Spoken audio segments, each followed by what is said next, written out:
하나, 둘, 셋. Hey guys, welcome back to our channel. Jadi hari ini aku sama teman aku sebenarnya baru juga ketemu hari ini ya. Betul, kita teman Instagram. Teman Instagram. Dulu pernah ikut Shopee Ambassador. Shopee Ambassador. Jadi karena corona itu nggak bisa kumpul Satu gitu. program tadi kan nggak boleh kumpul. Iya, gitu. padahal tuh kayak Shopee gitu, kayak bayangin kalau misalkan nggak corona mungkin kita bisa ketemu gitu. Jadi lumayan banget kan. Nah ini kita mau ngapain sih kira-kira? Perkenalan diri dulu nggak sih? Oh ya, kenalin diri dulu kali ya. Betul. Siapa dulu? Kamu dulu. Kamu dulu deh. Ambil Mang nih. Oke, so Mang nih. Oke, so halo, aku Jinny. Aku di Korea udah sekitar 2,5 tahunan. Sekarang ambil master degree tapi udah mau lulus. Yeay, akhirnya mau lulus. Kalau yang belum tahu aku, jadi nama aku itu Vania Natasha, tapi aku biasa dipanggil di sini itu Natasha karena mereka nggak bisa panggil Vania. Adanya Bani ya. Jadinya pakai B, Vania. Jadi mereka lebih gampang aku panggil aku itu pakai Natasha. Aku di sini kuliah S1 di Yongji University, udah di Korea sekitar 3 tahun kayak gitu. Senior sendiri. Masa? Cara budak Sebenarnya kita mau mini mukbang sih. Mini mukbang sambil ngobrol-ngobrol sesuatu yang paling kalian sering kepoin. Yaitu tentang kehidupan kita di Korea. By the way, ini kameranya karena ada 2, Jadi kita ngeliatnya ngeliatnya kanan kiri ya. Well, sambil aku buka. Mukbangnya random banget sih ini, kayak tiba-tiba pas kita lagi mau jalan ke sini terus nemu apaan tuh donat menarik gitu, kayak gitu di Korea. Bukanya gini banget ya. Lucu banget. Iya, kira-kira pertanyaan pertama nih apa nih, Jin? Dari yang ringan dulu lah ya. Artinya sekolah. Dari sekolah dulu. Sekolah. Kamu tadi bilang kamu di Yongji University. Iya, aku di Yongji University. Itu di Seoul. Aku di Seoul. Jadi itu sebenarnya dia ada 2 kampus Yongji University itu. Yang pertama itu di Yongin. Jadi yang paling gede deket Everland itu di Seoul yang kecil. Kalau yang besar itu dia lebih ke kampus science, yang kecil itu dia lebih ke kampus kayak apa tuh literature, terus social kayak gitu. Social study. Aku tadi belum kasih tau ya, aku tuh di Dankook University. Sama sih kampusnya ada 2. Dan aku sekarang itu jurusannya sports, lebih spesifiknya sports marketing. Kamu dapet ini nggak, beasiswa gitu nggak? Iya, aku beasiswa. Kamu beasiswa? Oh iya, tapi nggak full. Aku iya, karena beasiswa aku, maksudnya aku nggak full juga. Kayak kirain full Nggak, beasiswa nggak sih? Jadi kalau misalkan mau S1 di sini itu kalau biasanya beasiswa yang full, kamu harus ikut KGSP ya, Korean Government School. Itu susah banget. Cuman karena aku sendiri itu posisi aku masuk S1 udah umur 24, jadi kalau misalkan ngejar KGSP udah nggak bisa. Nggak bisa? Nggak bisa, karena KGSP itu maksimal 25. Dan KGSP itu juga harus sekolah bahasa 1 tahun. Iya, betul. Dan posisi aku udah sekolah bahasa 1 tahun. Jadi kalau misalkan aku harus ambil sekolah bahasa lagi, bakal kelamaan untuk ngelanjutin S1. Kalau aku pernah nge-apply sih S2. Harusnya S2 kan saingannya lebih dikit ya. Cuma tetep lah KGSP itu kayaknya ya. Kebanyakan ngambil jurusan teknik gak sih? Sedangkan aku kan ngambil social studies, itu agak susah sih sebenarnya jujur. Dari sekolah sendiri sih buat foreigner students tetap ada Dapat berapa? 50% off. 50%, lumayan deh. Kamu berapa? Kalau aku tuh pertama, jadi kan kalau misalkan sekolah di Korea itu kalau kamu pakai bahasa Korea harus punya bahasa topik-topik ya, kayak semacam TOEFL-nya bahasa Korea gitu. TOEFL-nya bahasa Korea. Jadi dia tergantung dari level kamu. Kalau misalkan level kamu misalkan level 3 atau level 4, dia kasih kamu pertamanya 50%. Which is aku dapat pertama 50%. Dan selanjutnya itu based on GPA. Itu aku semester 1-2 itu bisa 50% off berdasarkan kalau nggak punya topik itu. Kalau nggak bisa pakai sertifikat bahasa Inggris. Oh, TOEFL tapi atau IELTS. walaupun sekolahnya nggak pakai. Iya benar, meskipun sekolahnya pakai bahasa Korea. Nah, dia udah makanya aku dapat itu, tapi begitu karena S2 cuma 4 semester 3, 4, mulai dari semester 3 itu bisa dapat beasiswa tergantung nilai topik bahasa Korea. Jadi misalnya level 3 itu 30%, level 4 itu 40%, 5 ke atas 50%. Tetep sih. For information, di Korea itu GPA-nya paling tinggi 4,5. Kalau Indonesia kan 4 kan. Kalau di Korea tuh 4,5. Kalau kayak kita itu lebih ke rekomen kayak ke anak-anak yang mungkin kepengen sekolah di Korea tapi mereka nggak mau kejar KGSP atau misalkan udah umurnya nggak cukup KGSP kayak aku gini. Karena kalau mau nyari beasiswa pasti dapat sih. Pasti dapat karena sebenarnya pemerintah Korea banyak ini ya, banyak welcome orang foreigner nggak sih sebenarnya buat sekolah di sini? Iya, kalau untuk sekolah ya, untuk sekolah. Kalau kerja itu aku bilang masih kurang banyak. Ya namanya juga mereka juga soalnya apa ya, orang Korea sendiri juga butuh kerja. Tapi kalau misalkan untuk kalian yang mau sekolah di sini, kalau misalkan nggak mau ke KGSP, aku saranin untuk cari ke sekolahnya sendiri langsung, kontak profesor atau kontak international. Iya, international office sih biasanya yang gitu. lebih ngerti gitu. Kak, kira-kira di sini itu kakak kerjanya apa? Apa kakak dibayarin orang tua atau apa? Kalau kamu gimana, Jin? Aku sih awal kerja tinggal di sini sih emang karena belum bisa alba juga ya, terus kayak masih bahasa Korea kan baru mulai di sini belajarnya. Itu masih disupport orang tua sih pas awal datang. Tapi lama-lama itu pas udah mulai bisa alba gitu, at least sekolah masih dibayarin sih. Tapi kayak living cost udah mulai bisa bayar sendiri, dikit-dikit gitu. Nah, kalau aku juga sama sih. Jadi pertama kali aku ke Korea dibantu sama orang tua karena sebenarnya kan aku ke Korea itu bukan mau S1. Awalnya itu cuma mau sekolah bahasa, tapi karena keterusan jadi ngelanjutin S1 lagi gitu. Nah, awalnya emang dibantu banget sama orang tua, kayak cuma sekitar 3-4 bulan awal. Terus selanjutnya itu semuanya bayar sendiri. Aku kerja part time, terus habis gitu aku juga sampingan ini sih, kayak sampingan punya online shop kayak gitu. Jadi ya semacam itulah, berdiri sendiri kayak gitu. Berapa sih kira-kira gajinya part time? Betul. Itu sih yang bagian aku suka. Per bulannya bisa kumpulin berapa nih kalau dirupiahin? UMR-nya lah ya. Per jam itu sekarang tahun ini 8.700 lah, nggak kurang lebih segitu. Itu artinya sekitar 100 ribuan kali ya per jam, 100 ribu rupiah gitu. Terus sebulan nih, misalkan 1 bulan kerja kira-kira bisa earn berapa? Paling banyak ya. Waktu itu aku paling gila kerja itu kalau dirupiahin bisa dapat sekitar 20 juta. Oh iya, mirip-mirip sih. Tapi jangan salah, biaya hidupnya di sini juga gede banget. Jadi anggapannya kan 1 jam itu 10.000 won nih, atau 9.000 won lah minimal. Ya bulatin aja 10.000 biar gampang. Iya. Satu meal di sini, sekali meal di sini itu kira-kira udah 8.000 lah. 8.000. Normal 8.000. Jadi udah 1 jam kerja sendiri. Tapi kan nggak mungkin kan makan di luar terus. Jadi ya belum rumah, cuy, transportation gitu. Cuman kan pengeluaran juga kalau kita hitung itu udah 10 juta sendiri kan. Betul, itu aja hemat banget. Itu hemat banget, 10 juta rupiah tuh udah hemat banget. Mungkin kalau ya mau longgar-longgar shopping, makan ngafe cantik 15 juta lah ya. Betul. Tapi rupiah ya, ini dirupiahin. Iya, dirupiahin. Kalau di Indonesia 15 juta mah banyak banget ya kayaknya. Iya sih, tapi ya segitulah mahalnya tinggal di Korea sebenarnya. Ini dulu. Dulu aku sebelum ke Korea, aku kepinginnya itu bisa masuk kayak YG Entertainment. Pokoknya kayak kerja-kerja di entertainment K-pop kayak gitu, jadi kayak marketing atau mungkin stylist segala macam, mimpi naif. Atau mungkin kayak masuk kayak ini loh, kosmetik. Bagian marketing yang which is ya kalau kosmetik pasti oke lah, masih mungkin. Tapi cari kerja di Korea tuh ternyata nggak segampang itu gitu. Dan buat orang Korea sendiri tuh kalau itu jarang ngasih pekerja tetap, biasanya kontrak.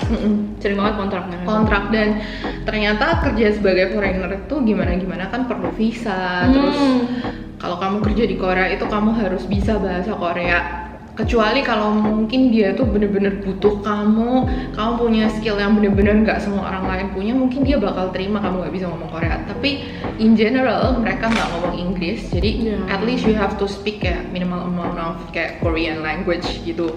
Kalau culture shock ada nggak sih? Gini kira-kira? Yang maksudnya kayak lu bener-bener kaget, oh ternyata Korea tuh kayak gini ya, beda banget sama Indonesia. Apa ya? Kalau aku paling, tapi ini nggak generalisasi semua orang Korea kayak gini sih ya. Cuma kebetulan emang kayak di kalangan teman-temanku itu masalah sulmunhwa, alkohol, masalah minum. Mungkin kalau di Indonesia kan minum itu kan bukan hal yang umum. Jadi kayak kalau minum tuh pasti orang yang biasa ke bar, ke klub, apa gitu. Sedangkan kalau di Korea itu kan cuma kayak ke restoran pun bisa ada minum gitu kan. Lu convenience store juga jual betul alkohol itu udah kayak biasa, kayak air putih, bahkan harganya hampir sama kayak air putih, bahkan kadang lebih mahal air putih daripada alkohol. That's right. Nah ini cuma berdasarkan pengalaman aku aja sih. kalau di Indonesia emang lingkungan aku kurang baik juga mungkin ya.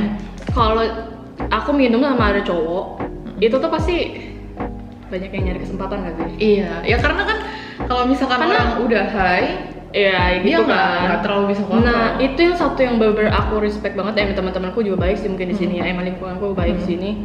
Itu yang aku kaget tuh mereka bener-bener nggak nyari kesempatan sama sekali.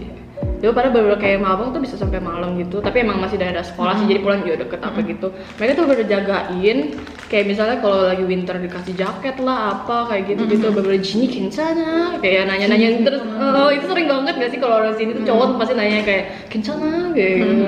Masya Allah tuh ya kayak nggak minum juga nggak apa-apa yang kayak gitu-gitu, pokoknya dijagain banget. Ke society-nya sih, kalau aku lumayan culture shock tuh di society-nya karena aku nggak menyangka orang Seoul itu sedingin kayak gini gitu. Kan kalau di Indonesia kan kita terbiasa misalkan orang nggak kenal tiba-tiba bisa kayak tiba-tiba tanya, oh misalkan kayak simple lah kayak dia mau nanya apa nanya aja. Kalau di sini kalau di sini tuh kayak lu mau nanya orang nggak kenal tuh bener-bener kayak rasanya tuh kayak Takut banget kayak gitu kayak mereka tuh bener-bener individual sih. Udah musim ujian nih ya, kalian tuh ke kafe manapun itu semuanya tuh bener-bener penuh belajar, semuanya tuh bener-bener oh my god. Kayak aku tuh sebelum ke Korea aku nggak pernah lihat kafe tuh sepenuh itu gitu loh, sampai harus kayak pindah ke kafe lain gara-gara cuman nggak dapet tempat gitu. Tapi di Korea tuh sering banget aku harus pindah tempat karena nggak dapet kursi, apalagi pas ujian. Jadi kalau misalkan aku pas ujian tuh aku justru sebenarnya malas banget ke kafe karena competition di sini tuh bener-bener strong gitu ya. Orang Indonesia nih misalkan tanya ke aku gitu, Nat gue mau dong kerja di Korea gitu, tapi bisa nggak ya kalau gue apply-nya di Indonesia. Nah ya orang Korea aja satu nih, orang Korea sendiri aja susah cari kerja.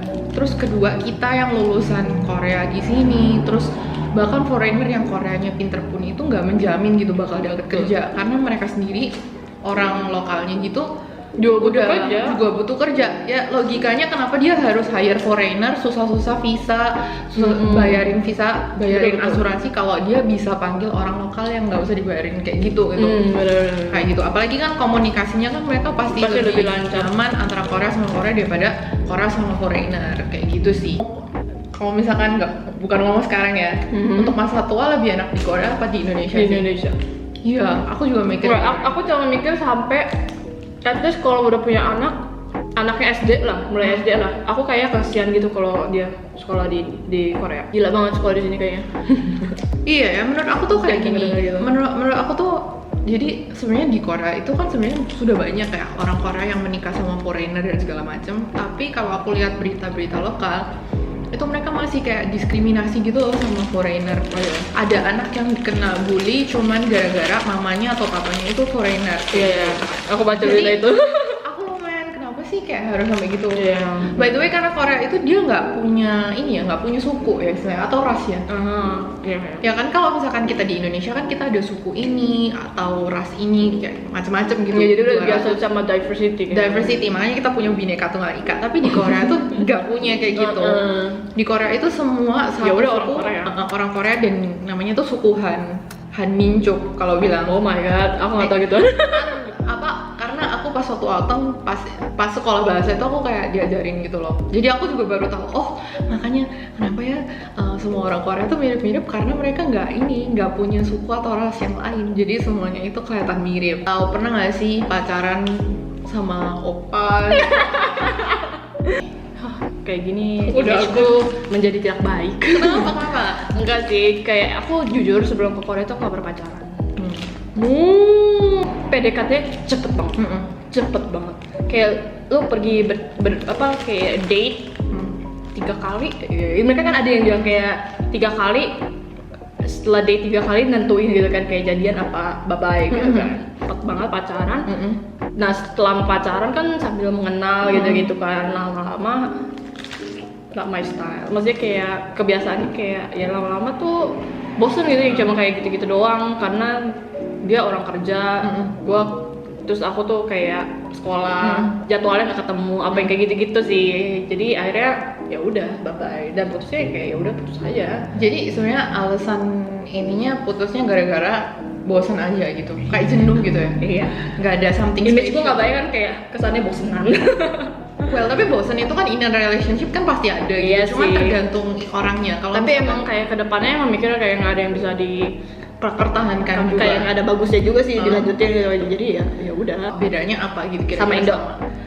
Iya, maybe sama cowok lain, gak cuma cowok Indo. Ntar kalau misalkan cowok Indo lihat nanti dia tersinggung. Enggak loh, cowok Indo tuh gini-gini. Enggak. Ini cuman ini kan experience aku sendiri ya.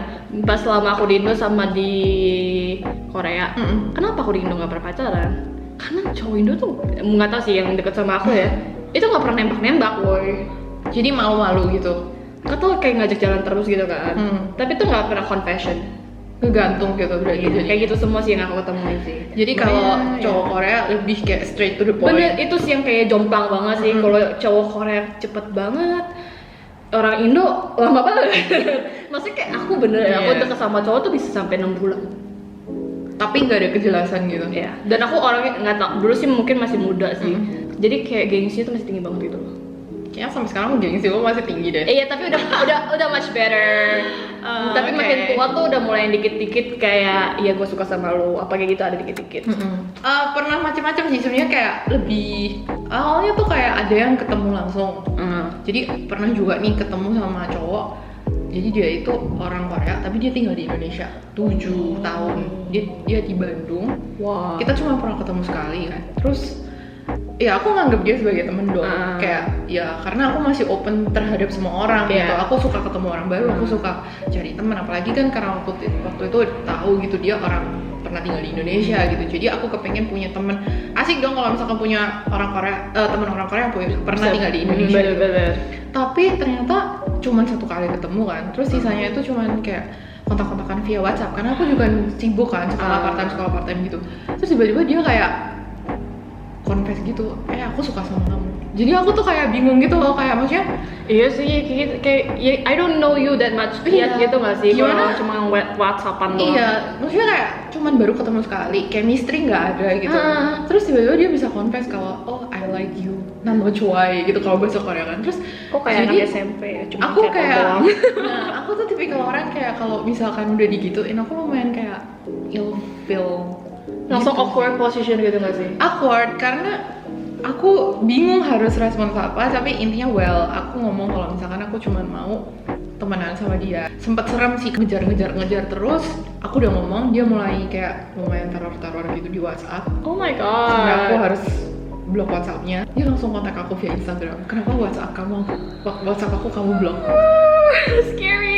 Kan kayak aku pertama kali gitu. Iya, aku sering sih dengar cerita ada juga yang kayak sampai segitunya sih cowok-cowok sini. Sampai sini dulu Q&A kita /podcast/ apa ini namanya pokoknya gitu ya, lah.